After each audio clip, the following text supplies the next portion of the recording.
Hey, what's going on, family? It is the NLO 3 Count episode 6. I am your host, G. David Lee at GL_Spectre on YouTube, TikTok, and Twitter. First and foremost, I want to thank you guys for just being avid supporters of the channel, whether it's NLO 3 Count, whether it's the NLO Pod or the gaming, or even the shorts. We appreciate you guys just showing love, showing out, showing support as our views have grown, our subscribers have grown, especially over the past number of weeks.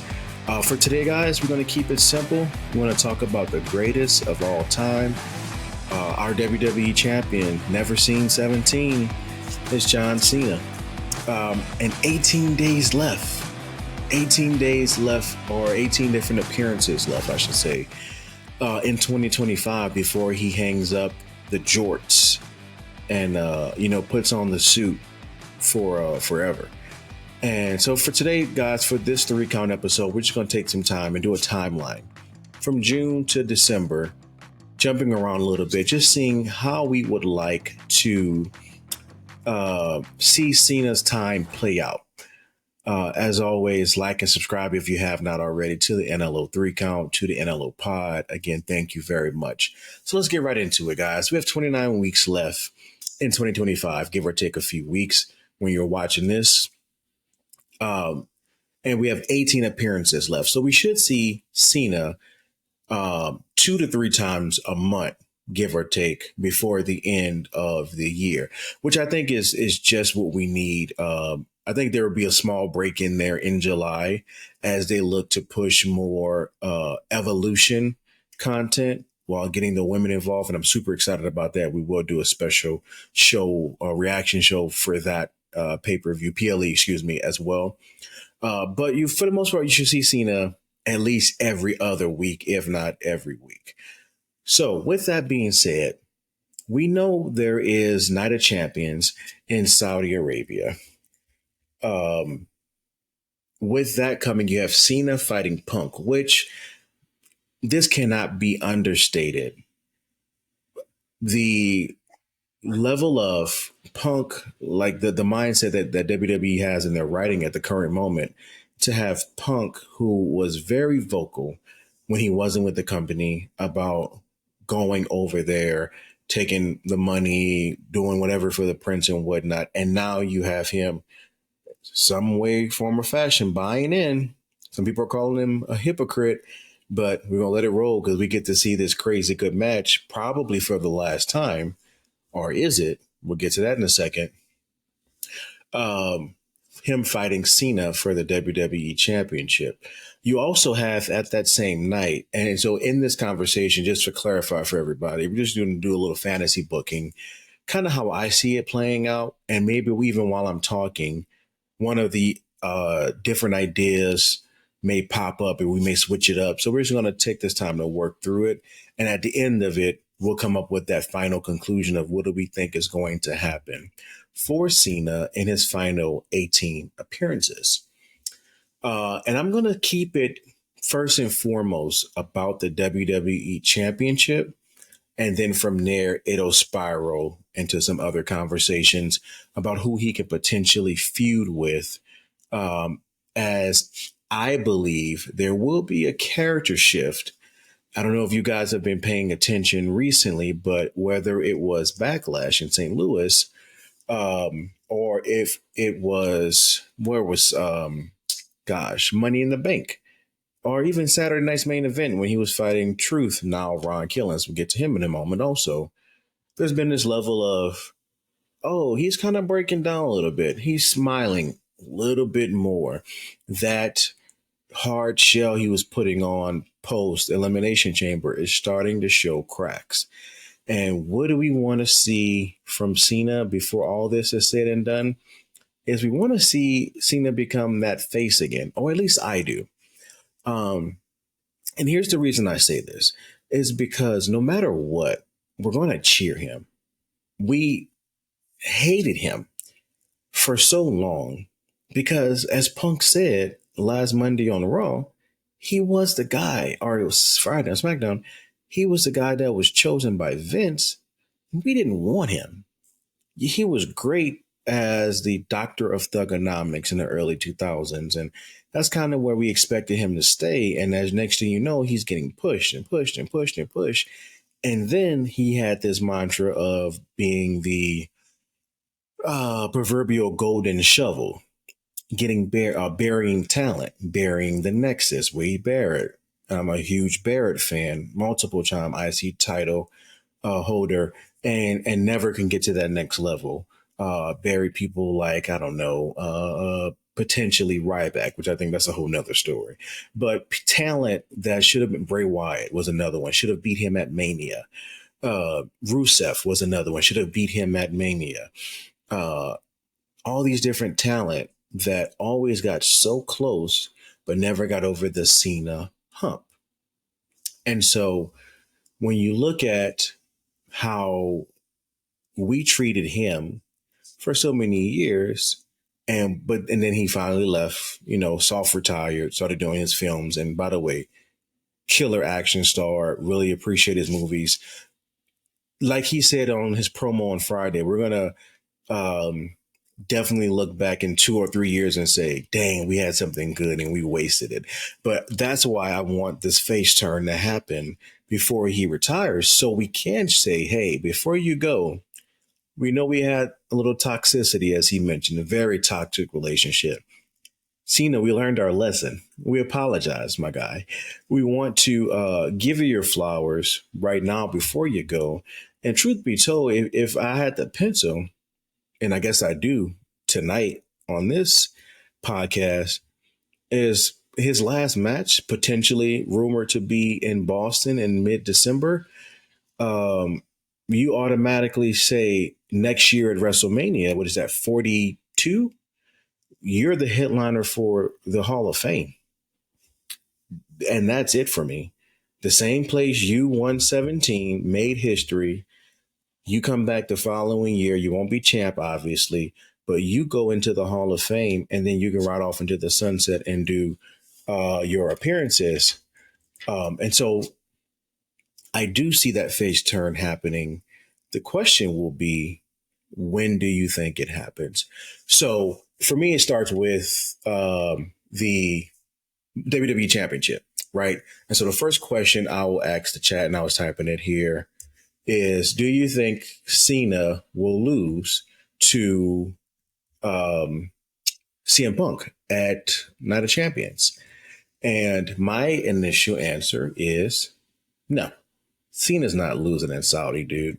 If Cena loses in Saudi, you lose that effect for me of getting a true hometown reaction. And there's nothing against the fans over in Saudi, but when you watch the shows, you can tell, like, yes, those fans get super hype, but it's not just fans in there. You have some of the government there. You have just other people there, and it's not a full, just 100% just fans show. And I hope I'm saying that as respectful as possible. But there's other people there in the audience. You can see it on the TV. Whether on the other hand, Cena potentially losing somewhere like at a main event, Saturday Night Main Event is what I'm referring to. Survivor Series, a SummerSlam. You have multiple PLEs. I got the list pulled up here happening before the year is over. Clash in Paris. My gosh, you want to talk about the place for Cena to lose is overseas, where those fans are amazing and they make the American fans look bad, bro.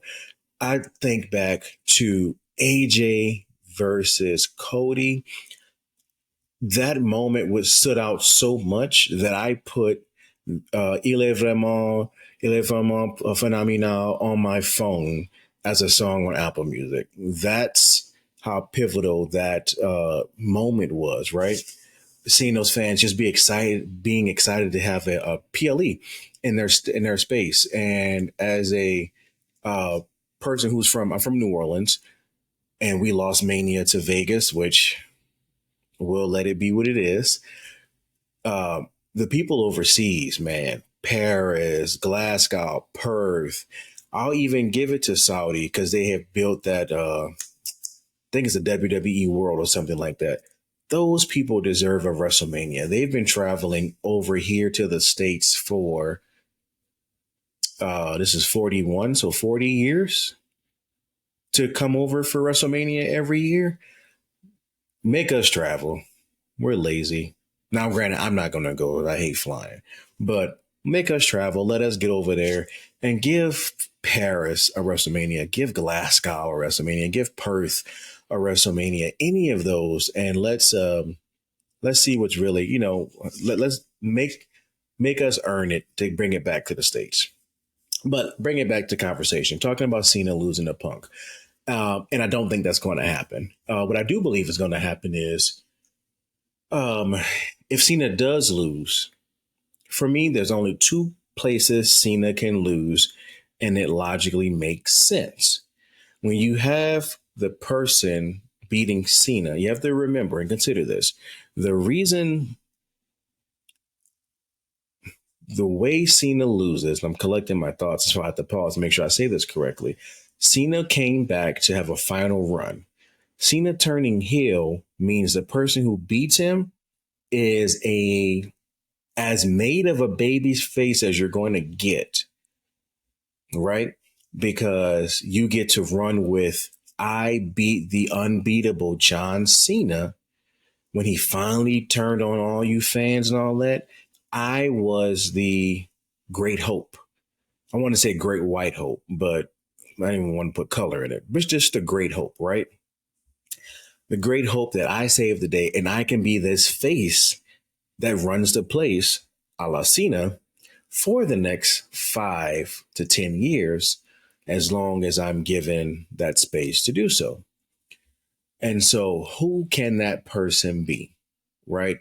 Your options right now on the table are CM Punk, Randy Orton, Cody Rhodes, Ron the Truth Killings.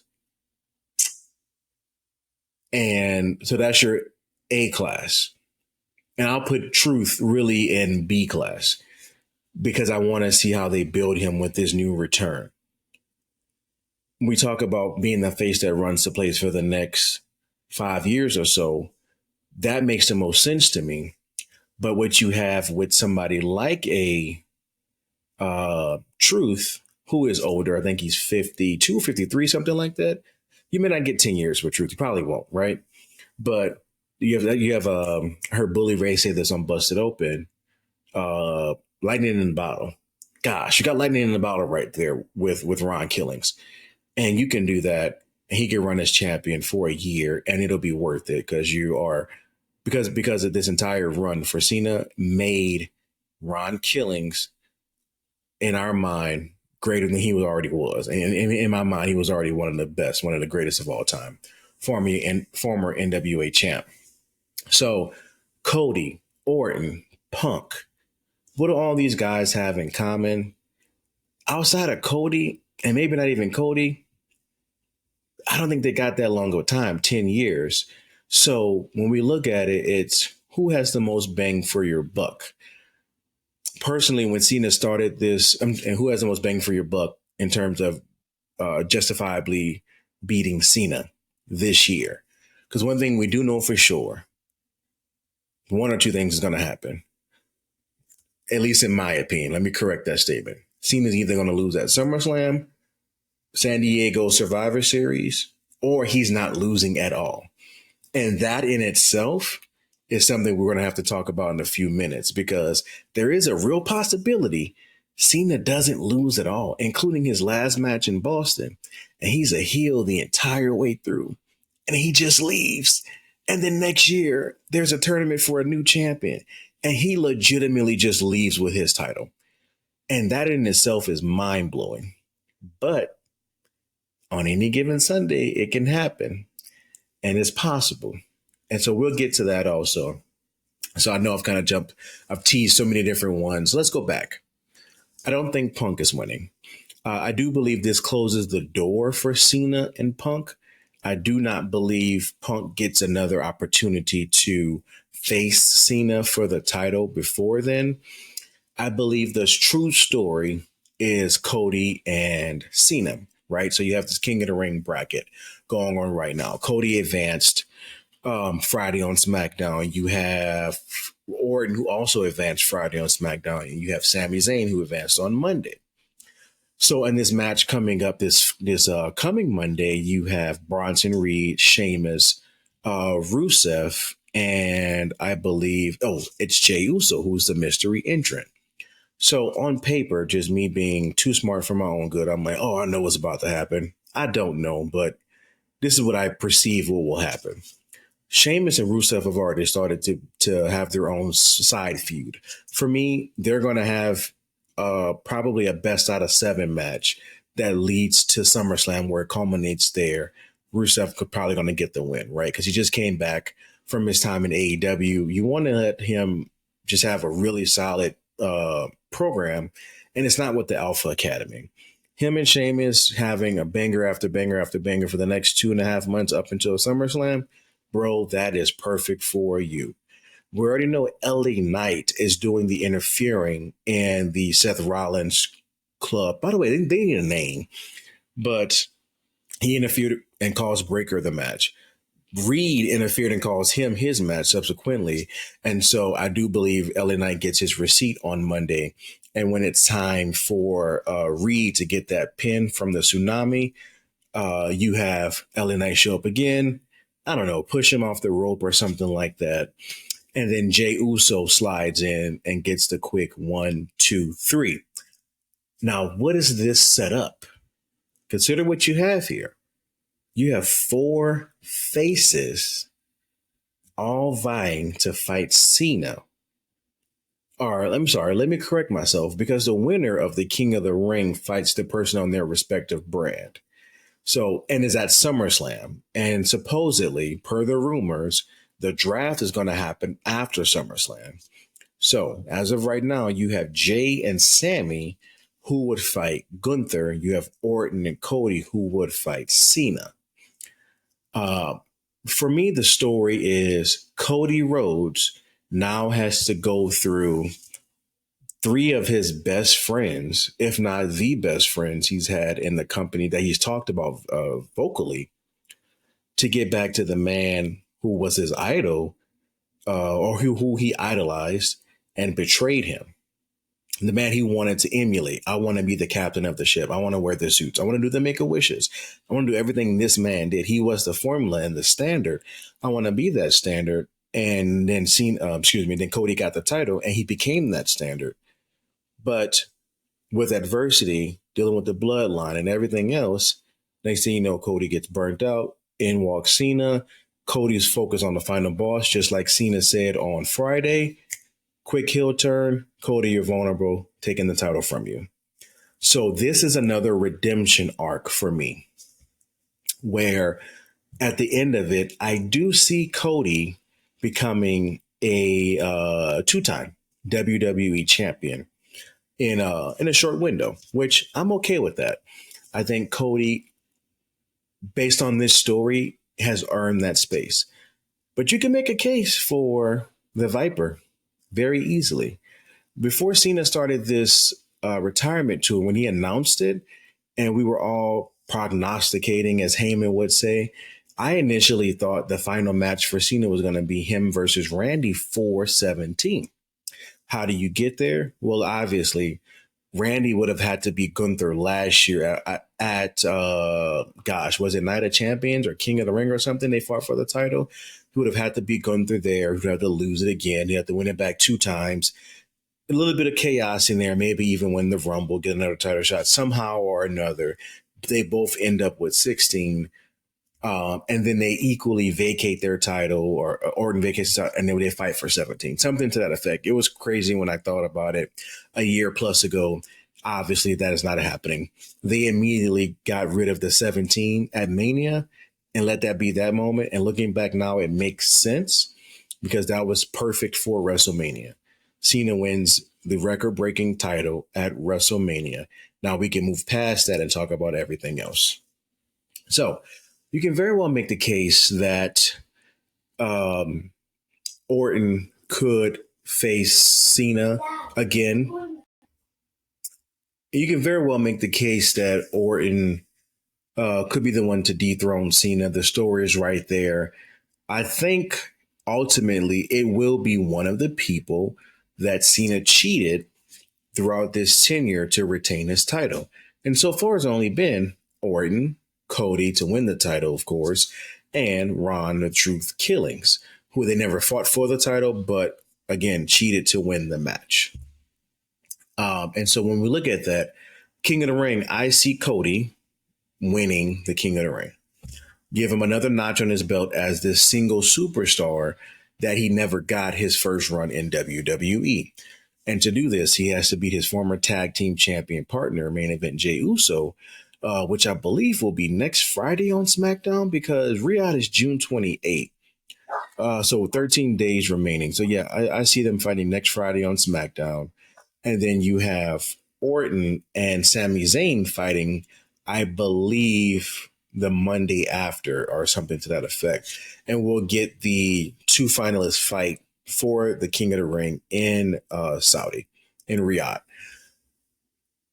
So Cody beats main event Jey Uso. Cody beats, I'm sorry, Randy or Sammy, and can make the case for either one of them winning. I can very well see Randy winning clean. They shake hands at the end.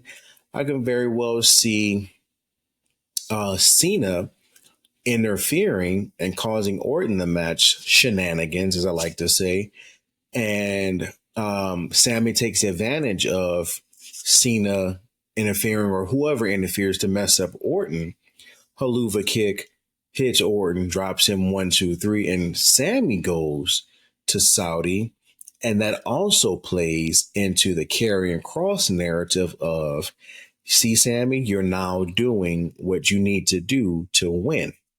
Come back to that hopefully in a moment. Also, I have a lot I have to get back to, and I see the time is just flowing. So we'll see as the thoughts flow. Again, this is the NLO 3 count. We just chatting it up about Cena, about the greatest of all time, never seen 17, just kind of talking about his timeline to retirement and what do we see for the rest of the year. And as I mentioned before, as a recap, I personally would love to see Cena go face before the year is up. But to do that, you need for me, for him to lose, to see the error of his ways. He did all this for this title. As Punk said, you were corrupted by the title, because I know that because it corrupted me also 11, 12 years ago. So, King of the Ring, I have Cody winning. Cody beats Jey, emotional match. They're best friends. They hug it out at the end, shake hands, a couple of yeet. Orton and Sammy, you know what? I'm going to call it right now and say shenanigans. And I'm going to give the win to Sammy. And here's why. And if you ask me my favorite wrestlers, top five, one of them is going to be Randy Orton. I haven't ranked them in so long, but Randy Orton is one of my top 5 of all time. And I'm going to give the win to Sammy because it's Sammy and Saudi. And there's a story there also. But I would not be surprised if it has to be Cody versus Orton at King of the Ring. I think either one of those has some really good legs to it. But no matter what, Cody will need to go through his 3 best friends to get back to John Cena. So what does that mean? Cody wins King of the Ring. He's crowned. Triple H comes out, give him the crown, the king and all that jazz, the crown. And now Cena has his match with Cody guaranteed at SummerSlam. Remember, SummerSlam's 2 nights in Jersey this year. So night two, they close the show. Does Cody beat Cena at SummerSlam? My answer is yes. I do believe at that particular time, you have Cena lose to Cody Rhodes. There is a space in there where you can consider Seth Rollins and the Money in the Bank briefcase. But considering the other stories from the other 3 people in the King of the Ring tournament, Jey getting the other spot, the mystery spot, him winning, fighting Cody and losing, I think that removes Jey from the main title picture briefly. I don't know yet, but we'll see. And I know Rikishi's going to hate that. By the way, Rikishi just need to relax. I mean, it's the storytelling business. Everybody calm down. Let's just see. Let's give them 2 months to see how they rebook Jay to be champion again. I didn't like it either, but when you have somebody as credible as Gunther, my guy don't lose. And when they showed his record of like 58-4, bro, he ain't losing unless somebody's cheating him out of something. And he's somebody we're starting to hate to love and love to hate, kind of like a dirty Dom. Dom has grown up with us over the years and kind of like, that's our guy now, you know? So with the King of the Ring, I have Cody winning, as I said before. I do have Cody beating Cena at SummerSlam. I do have Jey Uso kind of stepping back from the main event scene, maybe still having main events on shows, weekly shows, but not necessarily on the PLEs. The story kind of centers back to the bloodline.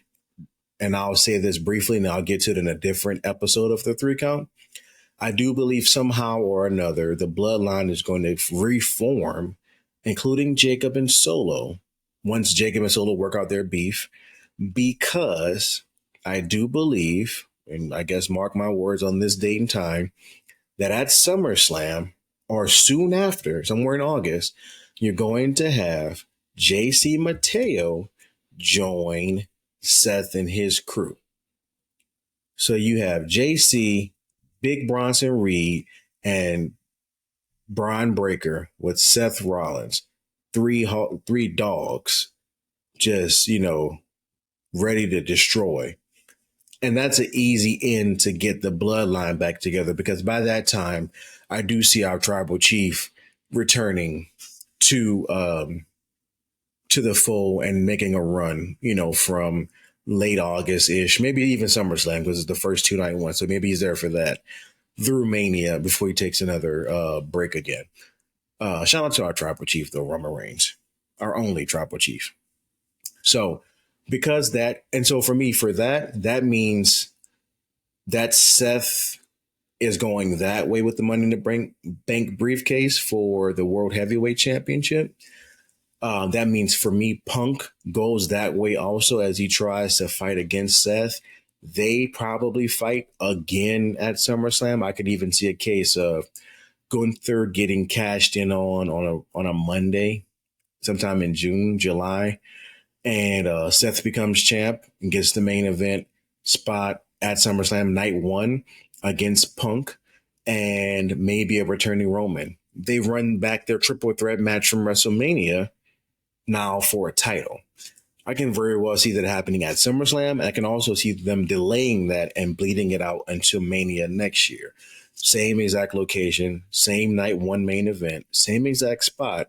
This time, Heyman's in Seth's corner, which is crazy, and it's for the World Heavyweight Championship. That's how you get the World Heavyweight Championship from the level it's at, which is already at a good level, thanks to Seth when he originally won it, when they first reincarnated it, to even a higher level, right? You have Roman fighting for it, which he called it the B title some years ago. But everybody else is being a hypocrite. Might as well have our tribal chief on there too, going back on their words to get them to fight for the World Heavyweight Championship. But going back to Cena, as I wrap this up, you have Cody beating Cena at SummerSlam. After that, you have Clash in Paris, August 31st. You have TakeOver Perth, which is, Crown Jewel Perth. They're calling it WWE TakeOver Perth because they're going to be there for SmackDown, Raw, and Crown Jewel. You have Crown Jewel October 11th, and then you have Survivor Series San Diego. So as I mentioned before, those are the only 3 major PLEs left in the year. And they're going to throw in a Saturday night's main event somewhere in there, most likely in Boston in December. But that is TBD. That's not officially announced yet. So if you're going to have Cena lose the title, it is, to me, at the first ever 2-night SummerSlam, second night main event. He loses to Cody. Yes, shenanigans, 100%. Logan Paul, shenanigans. Travis Scott, shenanigans. Somehow or another, somebody else gets involved. shenanigans, and Cody wins. So now that takes Cody and puts him over there. Here's where the twist lies. And how do you get Cena to be a face again? There's a few different ways you can do it. One of the ways is super simple. Cody beats Cena.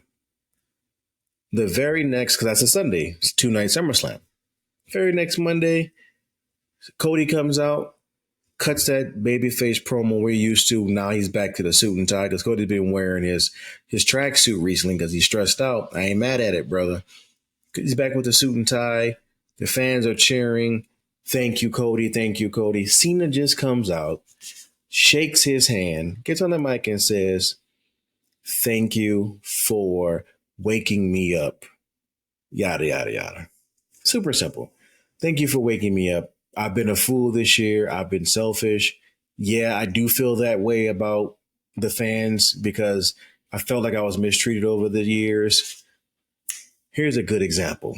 Rock Hogan, when the match was over, well, excuse me, during the match, Hogan turned face, Rock turned heel for the work of the match, WrestleMania 18. And then the next night on Raw, I believe it was, they're having words in the ring. And Hall and Nash come out and start talking mess. And now you have Hogan turn face in that moment because they wanted to appreciate Hogan. The fans did. And Rock gave him that love. They were, a mutual relationship. And Hall and Nash balled that party. You can run that same playback right now with Cena and Cody. Cena and Cody are in the ring, exchanging pleasantries. I appreciate you, brother. I was upset. I do agree with some of the things I said. The fans were toxic to me, but I'm ready to just walk off into the sunset in a better headspace. And you can bring Logan Paul out, dude, because they already have cracks. They show that Money in the Bank. Somebody else can come out with Logan Paul. I really rather it not be Travis Scott. I'd rather it not be the final boss, The Rock. I want it to be somebody real time. But give me Logan Paul and one or two other people who fit that level of arrogance and frustration. They come out, say a few words, and now the heat is off of Cena immediately. Because again, we want to love Cena. We just are told we need to hate him because he's mad at us right now. He's having a little fit. It's okay. And it gets the heat on those people who come out. So you make Cody, you enhance Cody because he's already made and damn near already Teflon, but he's teetering. You Teflon up Cody and you get immediate heat on whoever comes out that curtain after Cena to say, yada, yada, yada. You're soft, Cena. You never were one of us, blah, blah, blah, blah, blah. Go back to Hollywood. Very easy. They would probably get, realistically, Dirty Dom heat. And considering the group or set of people who do it, who come out there, it may be Dirty Dom because I'm not against them using that opportunity if it does go this exact way to intensify a heel who's already at that level of heat to push him into the WWE Championship level heat. Because imagine if Dirty Dom came out there with Logan Paul. You wouldn't be able to hear anything. He's going to say all type of words. The crowd will be booing them, saying all type of obscene phrases to them, and they will deserve it. And I'll be there for it too, just ready to cheer and jeer and all that jazz. So that's one way. You go that way, Cena turns face. Cena then feuds with a Logan Paul, puts him over at Clash in Paris. I believe I said that was next because that's right after SummerSlam. They have a one-on-one match. Logan is an incredible athlete, so they go that route. Or Dirty Dom or anybody else. And now Cena spends the last 4 months working the heels who he didn't get a chance to wrestle, maybe a few other ones who he needed to close some doors on. A Drew McIntyre. I would love to see that. Kevin Owens, I wish, man. And we won't get it because I don't think he's even had surgery yet. Or if he did, I didn't see the reports if I missed it. I would love to see Cena and Owens run that back as a heel Owens who was doing crazy work pre Mania. And we're going to miss that moment. And I would love for Cena to go back on his word to have that closure with Kevin Owens, but I don't think that will happen. I do believe in December, Cena will be done with wrestling in ring. And then we're going to move forward. So you got Drew McIntyre. He can work a carrying cross if you wanted to push him to the next level. And a handful of other heels that he's fought over the years who, this is the time now in the last 4 months. I'm going to do straight babyface. Let's make this happen. And then the other side of this is what if it's not just as easy as, I'm sorry. And then his very last match in December can be, I'm sorry, his very last night in December in Boston. I believe you do the whole show with all this fanfare, all the video packages that they want to do, and they're going to do a crazy good job with it. And then you give Cena, if it was me, if I was writing the show, I would ask him, let's work 2 or 3 matches, brother. Let's hope this do opening match because it's Raw or SmackDown. Most likely it'll be Raw. We got 2.5 hours, maybe 3 hours that particular night. We're going to televise this as Cena's last night ever in ring. Do an opening match, a couple of stuff in between. Do a mid match, a couple of stuff in between. Whoever was in those first 2 matches culminates to this main event, which can be you versus Orton. I'm still okay with that, especially if they're both faces at the time and it's a handshake at the end. Him versus Punk. They're both faces at the time. It's a handshake at the end. Either one of those, for me, scream like, yeah, I want to see that. And actually thinking about it now, if Orton is written off from King of the Ring tournament, thanks to the shenanigans I mentioned earlier, that gets him away from Cena until that last match when they both were faces again. So there's a possibility there. And here's the beautiful thing about the conversation we had tonight. Thank you guys again for being with me tonight as we wrap up in the next few minutes. All of this is speculation. I don't have the pencil in real life. I have a microphone and an audience. And I'm just trying to come up with different ideas of what I would like to see happen, what will draw me to the product even more, and to get to spread the good news about what's happening right now in current WWE programming. And so I mentioned Cena turning face after SummerSlam, a la Rock Hogan, Hall Nash back in the day. That's easy. That writes itself. And if that happens, I wouldn't be mad. Oh, but there's another story there that we can tackle. And this will be the last one we tackle for the night. What if all of this has to do with the Wyatt Six? Now, I know before you freak out and say, ugh, really? Wyatt Six? They came back, they murdered Chad Gable. He was reincarnated and resurrected from the dead. Now he grande Americano and all this other type of nonsense. Hang tight. Just be open to the idea. Remember, we're in this industry of disbelief. Just open your mind to it's a possibility. Now, I appreciate WWE kind of staying away from the spooky, from the supernatural, if you will, and keeping it as close to in ring as possible. Even with the Wyatt Six, when they reintroduce them, because it's their third time coming back now that they've had this run on SmackDown, which I've loved so far. It hasn't been the lights are going out too much. It's been lights go black, come back up while we're fighting. Not there's you remember when Alexa Bliss had fought Orton fought the burnt up Fiend at Mania? That was a weird match, right? Then you got Bliss with the stuff coming out of her face. Somebody was throwing fire at one point. I think that was Scarlett on NXT was throwing fireballs at people. Like the booking was a little bit supernatural or a little bit too much. Let's keep it as close to believability as possible because at the same time, this is entertainment, but we want to keep it in the air of realism to get the people to buy in more. At least that's what my preference is. A little bit of magic, mainly get some fisticuffs going, right? So the Wyatt Six, and I've heard this rumor. I saw this rumor online and it made me start thinking there's something there. Here's why I say this. Look at back of Cena's shirt there's that door there, right? To me, that's the Firefly Funhouse door. Say that fast 5 times. Um, and if we remember, one of the last times we saw Cena prior to this year, one of the last times was the Firefly Funhouse match with Bray Wyatt, RP Bray. Um, and in that match or pro show, I don't know, scene that happened, John Cena disappeared at the end of that match, and the Fiend appeared, and we never saw John again in that space for some time. And what's been happening since Cena came back this particular year? He turned heel, right? What did Cena do in the Firefly Funhouse match? Well, he turned heel a la Hulk Hogan, right? Remember what I mentioned earlier, WrestleMania 18, Rock Hogan. Hogan turned heel again at that particular time and then flipped it after the match was over with Rocky.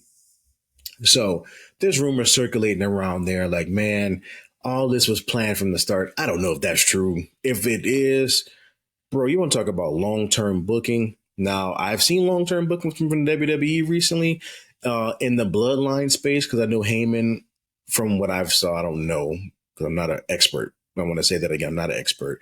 But from what I've seen, Heyman is involved with all of that. So that part makes sense.